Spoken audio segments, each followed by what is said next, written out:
qui, avec d'autres, a distribué toutes ces années des milliards aux banques et fermé des maternités ou des écoles pour prétendument épargner, entre guillemets, l'argent public.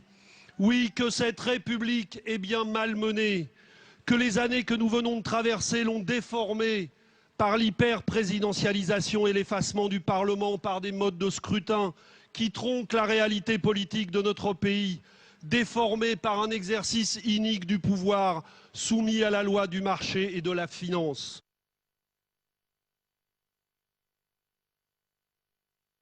L'homme peut affamer l'autre impunément, cria l'enragé Jacques Roux à la tribune de la Convention le 25 juin 1793. Et je suis parmi vous avec vous ce soir. Et si je suis parmi vous avec vous ce soir, c'est bien sûr pour rendre hommage aux femmes et aux hommes et à leurs représentants qui, il y a 220 ans, décrétèrent le peuple souverain et seul maître de son destin, mais aussi parce que cet anniversaire est plus que jamais d'actualité. Oui, le temps est venu de décréter à nouveau le salut commun. La Ve République dans laquelle nous vivons est à bout de souffle. Elle ressemble de plus en plus à une sorte de monarchie déguisée, clandestine. Elle ressemble plus à cette caricature de la République qu'à la République de chaque Français, que chaque femme et homme qui a choisi notre nation pour s'établir porte dans son cœur et qui garantit l'égalité des citoyens devant la loi, qui garantit les droits fondamentaux et leur égalité d'accès à tous. La première loi sociale est celle qui garantit à tous les membres de la société les moyens d'exister. Toutes les autres lois sont subordonnées à celle-là. Ainsi parlait Robespierre le 2 décembre 1792. C'est pourquoi, quel que soit notre engagement philosophique ou politique, ce qui nous réunit, nous rassemble ici. Si nous sommes présents, c'est parce que la République fonde notre engagement constant pour la justice, l'égalité, la liberté et la fraternité. Contre elle, les forces qui s'accrochent à leurs privilèges et qui en veulent toujours plus sont mobilisées. Et il faut le reconnaître, elles ont un certain talent particulier pour instaurer la peur, la confusion, la division. La République ne fut pas décrétée. Elle fut acquise dans le mouvement de l'histoire, au cœur de la grande Révolution française. Jaurès a écrit, parlant dans son histoire socialiste de la Révolution française, à propos de cette naissance, c'était une sublime nouveauté du monde. Et il décrivait ce moment en ces mots. Il y avait eu avant des républiques aristocratiques ou fondées sur le travail des esclaves. Il y avait eu des républiques barbares, courtes associations militaires où le courage suscitait et désignait les chefs. Il y avait de petites républiques oligarchiques comme celle des cantons suisses. Il y avait la République des exilés, des proscrits, celle que sur le sol vierge de l'Amérique, où il n'y avait aucune racine de monarchie, formèrent les descendants de puritains. Mais qu'un grand et vaste peuple, policé et riche, chargé de 10 siècles d'histoire, qui avait grandi avec la monarchie et qui, hier encore, à la veille de ce geste fondateur, la jugeait nécessaire même à la Révolution, que ce peuple où il n'y avait pas d'esclaves, où il n'y avait plus de serfs, et où, depuis le 10 août, tous les citoyens étaient égaux, s'éleva à la République et qu'il devint vraiment tout entier dans tous ses éléments un peuple de rois, voilà en effet la grande nouveauté et la grande audace. Voilà ce que disait Jaurès. Excusez-moi, je vais essayer, là aussi, au milieu de l'appui, de retrouver mon petit papier, ça vient.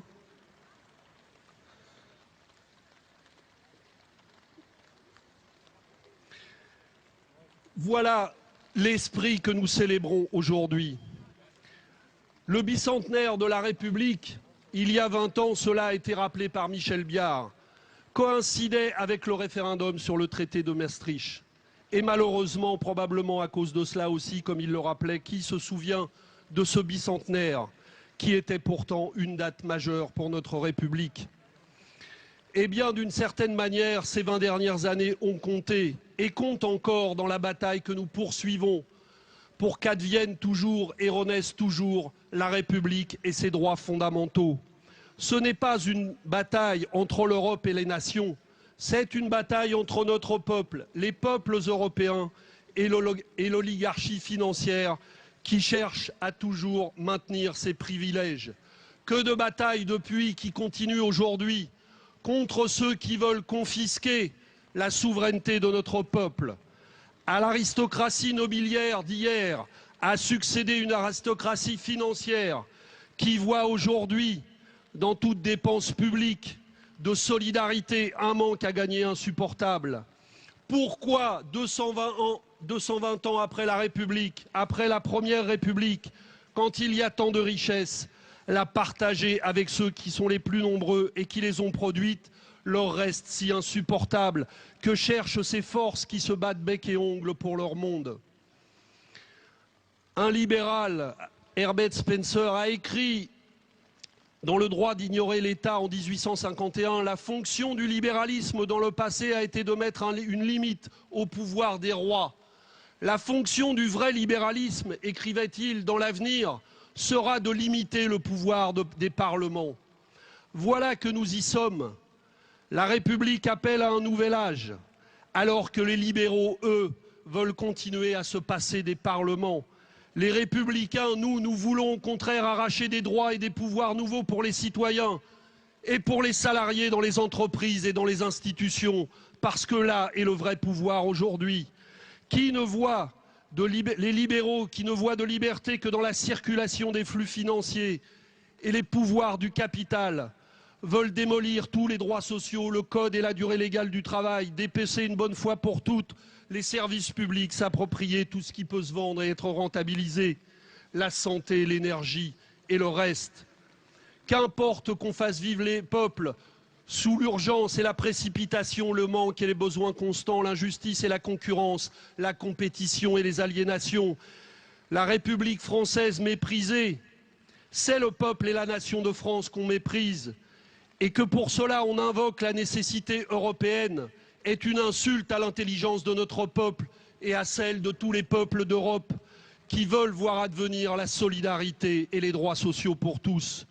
Ce jour 21 septembre est devenu aussi au long des siècles qui nous séparent de Valmy et de la naissance de la République une journée mondiale de la paix.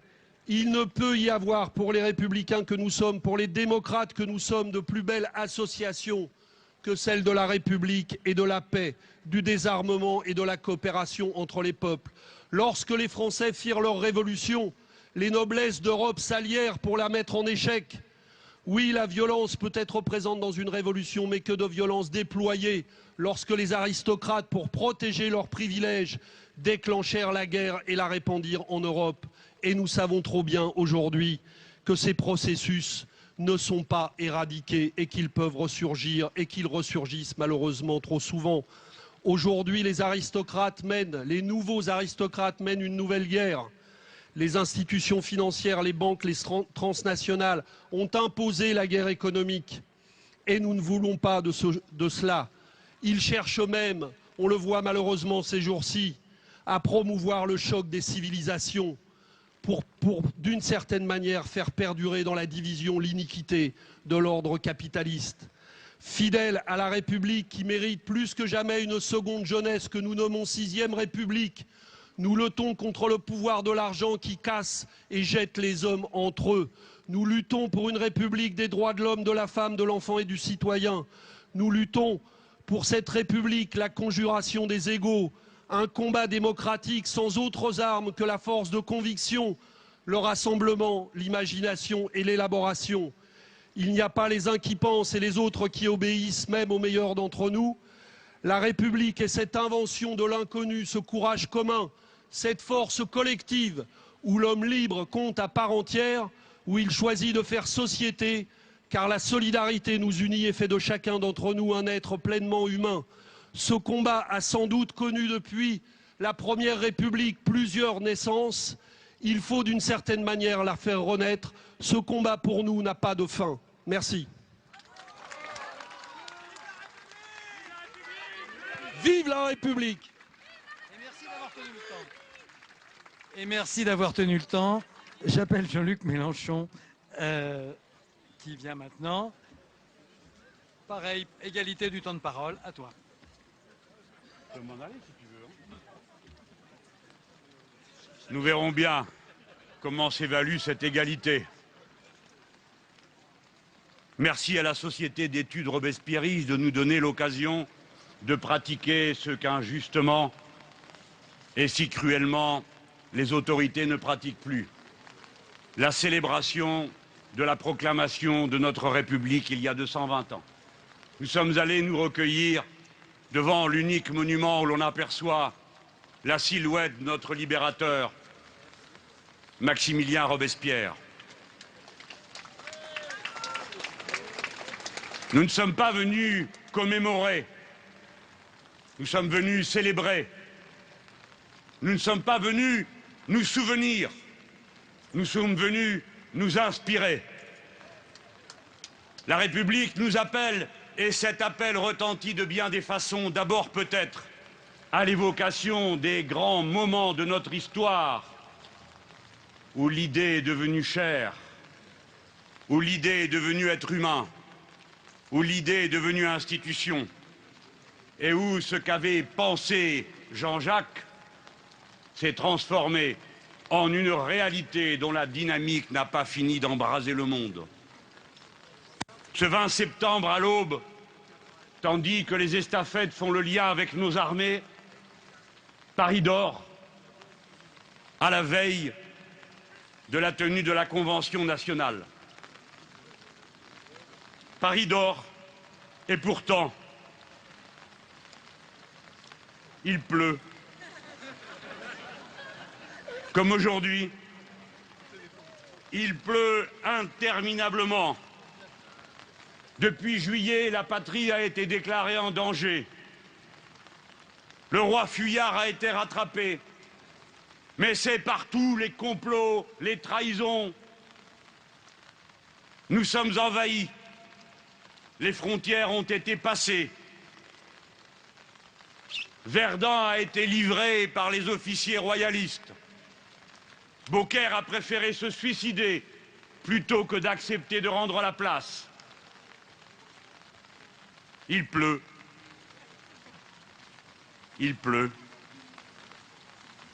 Tout semblait perdu. C'est l'heure des caractères. À Valmy, il pleut. Voilà 15 jours qu'il pleut. L'armée d'invasion, dit Michelet, se traîne comme une limace dans la craie de l'Est de la France. À 3 heures du matin, les Prussiens ont commencé à se mettre en mouvement pour se tourner du côté de la colline de Valmy où sont les nôtres. Le général Kellermann est arrivé la veille et il a choisi cette position pour tenir en face de l'invasion. Il y a là Brunswick, celui qui a occupé Verdun et annoncé qu'il exigeait le retour des nobles, de l'Église et de leurs privilèges. Ce qui fut immédiatement entendu et bien compris. Aussitôt, les paysans gardèrent par-devers eux toutes les nourritures qui pouvaient servir à l'armée d'occupation et se postèrent tout le long du trajet, attendant l'occasion de faire un mauvais sort à ceux qui venaient régler leur compte avec nous. Brunswick qui avait adressé à la population de Paris ce manifeste provocateur où il prétendait tirer une vengeance exemplaire si l'on ne rétablissait pas immédiatement le roi et les nobles dans leurs prérogatives. Les nôtres, ils sont sur cette colline. Ce sont les fédérés venus d'abord à Paris, députés bretons qui ont fondé le club des Jacobins, provençaux, parisiens, membres des gardes nationales, quelques éléments de l'ancienne armée d'Ancien Régime, et puis venus par centaines les membres des sections parisiennes, au point qu'on ne sait où les mettre. On les intercepte en route, on tâche de leur demander de ne pas aller encombrer les fils de nos armées. Il pleut. À 7 heures du matin, les Prussiens émergent de la brume. La canonnade est commencée, elle va durer toute la journée. Les nôtres, ce sont gens simples, artisans, ouvriers, paysans, Ils doivent tenir des heures et des heures. Et il n'y a rien de pire que de tenir en ligne sous la canonnade. 40 000 boulets vont être tirés ce jour-là. Il est 11 heures. Regardons-nous. Les troupes révolutionnaires, c'est ce peuple, mais c'est aussi une troupe internationaliste. On y compte des Allemands, des Irlandais, des Liégeois. Dans nos rangs, il y a un latino-américain. Il est général de nos armées. C'est Miranda qui tient bon sous la mitraille. Il sera ensuite l'un des premiers libertadors avec Simon Bolivar. Et l'élan commencé sur la colline continue aujourd'hui là-bas, dans les Caraïbes. Le 20 septembre, à 11 heures, l'ennemi se met en colonne et les nôtres de même. Kellermann fait passer la consigne, il ne faut pas tirer et attendre. On recevra à la baïonnette. La baïonnette? Et voilà nos paysans, nos braves artisans, les doigts engourdis par le froid de ce jour qui ne se réchauffe pas, qui installent les baïonnettes à la pointe des fusils. En face, si nous sommes internationalistes, en face, il y a 26 000 traîtres à la patrie, officiers royalistes, émigrés fiscaux et des privilèges de toutes sortes, toujours les mêmes, qui n'ont jamais eu d'autre patrie que leurs privilèges, ni d'autres convictions que leurs préjugés de caste et de classe contre la liberté du peuple et sa souveraineté. La canonnade continue. Et voici le moment décisif. Michelet raconte. Il y eut un moment de silence. La fumée se dissipait. Les Prussiens étaient descendus et franchissaient l'espace intermédiaire avec la gravité d'une vieille armée. Et ils allaient monter aux Français. Brunswick alors dirigea sa lorgnette et vit un spectacle surprenant, extraordinaire. À l'exemple de Kellermann, tous les Français, ayant leur chapeau à la pointe des sabres, des épées, des baïonnettes, avaient poussé un grand cri. Ce cri de 30 000 hommes remplissait toute la vallée.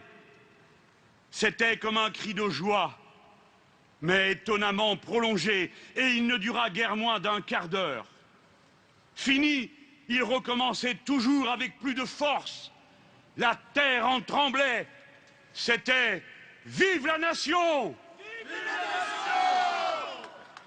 Toute l'armée des hauteurs du Moulin, raconte Jean Jaurès, jusqu'en bas des pentes, crie « Vive la nation !» Vive la nation ! Et tous ceux qui, depuis 3 ans, contenaient ce mot et avaient accumulé en soi d'énergie radieuse se communiquent à tous les cœurs. C'est fini. Le cauchemar du passé se dissipait. Et de même que sous l'ébranlement de la canonnade, le ciel de Valmy, d'abord chargé de nuées, s'éclaircit, s'élève et s'illumine. De même, toutes les ombres du doute et de la crainte sont dissipées en un instant. Le ressort de l'armée prussienne est brisé. C'est elle qui bat en retraite, pendant que l'artillerie révolutionnaire déchire ses rangs. Il pleut toujours plus. À 6 heures, une pluie torrentielle s'abat sur les troupes. Le roi de Prusse fait battre la retraite. Nous avons vaincu. Jaurès raconte. Goethe, le puissant et clair poète qui avait accompagné l'armée prussienne, marqua tout de suite la grandeur de cet événement. Goethe dit « De ce jour et de ce lieu date une ère nouvelle dans l'histoire du monde. » Jaurès complète, c'était le 20 septembre. Le même jour, à Paris, la Convention nationale avait ouvert sa première séance aux Tuileries. Elle allait voter l'abolition de la royauté. On a pris la nouvelle de Valmy, on rapporte qu'alors des travaux et des tribunes, le même cri roula de nouveau « Vive la nation! Vive la nation !» Vive la nation! De quelle nation parlons-nous là? La France n'avait pas ses frontières.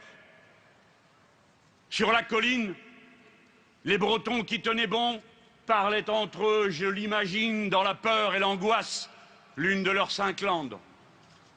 Les Provençaux devaient parler la belle langue occitane. Ceux de la région parisienne, le français. Ainsi, ils ne parlaient pas la même langue, ils ne juraient pas le même Dieu, ils n'avaient pas les mêmes unités et poids de mesure, car tout cela, c'est la révolution et la liberté qui l'a rendu possible. La nation que nous avons constituée n'a jamais été une nation ethnique. Ce qui fait sens dans la Révolution et dans la République que nous avons créée, ce n'est pas la continuité trompeuse des lieux et des personnages, c'est la rupture, le grand bouleversement qui a abattu d'un seul pan tout l'ordre ancien pour créer non seulement un État nouveau, mais osons le dire, une humanité nouvelle, fondée sur la liberté, l'égalité, la fraternité, quelle que soit la langue que l'on parle, quel que soit son genre et la couleur de sa peau. Voilà quelle est la République française, une et indivisible, non du fait de ses frontières, mais de ce seul fait que son peuple est un et indivisible, puisqu'il a partout les mêmes droits et que la loi étant votée par tous, elle s'applique à tous de la même manière, puissants ou misérables, liberté et égalité qu'il s'agit de reconquérir.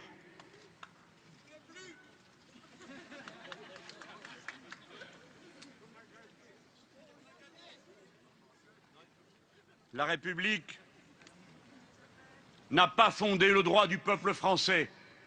La Révolution n'a pas été faite pour les Français.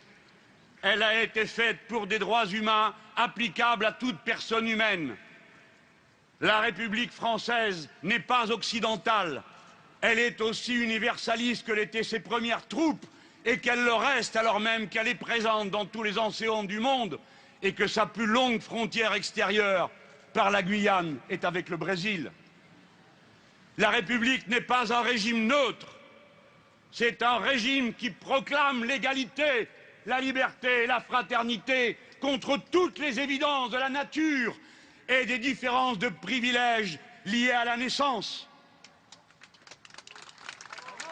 Et c'est parce que la France est déchirée d'inégalités, travaillée d'absurdes xénophobies, de racismes imbéciles, mais peut-il y en avoir un autre, qu'il faut la refonder et que ce nouveau grand peuple qui est parmi nous, formé comme chaque fois de la nouvelle génération, doit redéfinir sa règle commune en redéfinissant sa constitution.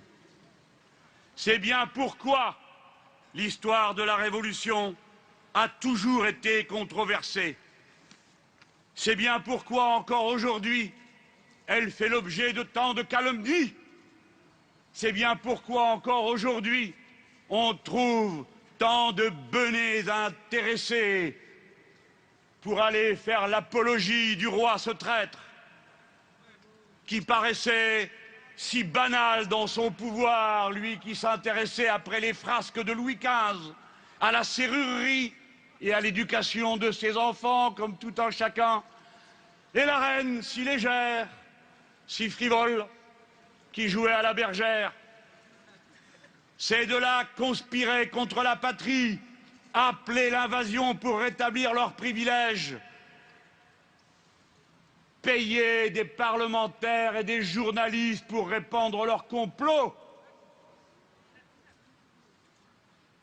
Et c'est après tout cela qu'on trouve encore des films, des livres, des bandes dessinées pour jeter des grosses larmes sur nos oppresseurs, tandis qu'on n'aurait, pour ceux qui nous ont libérés, que des mépris et des caricatures, à commencer par celles qui sont faites contre Maximilien Robespierre, dont nous nous honorons de dire qu'il est un exemple et une source d'inspiration pour nous.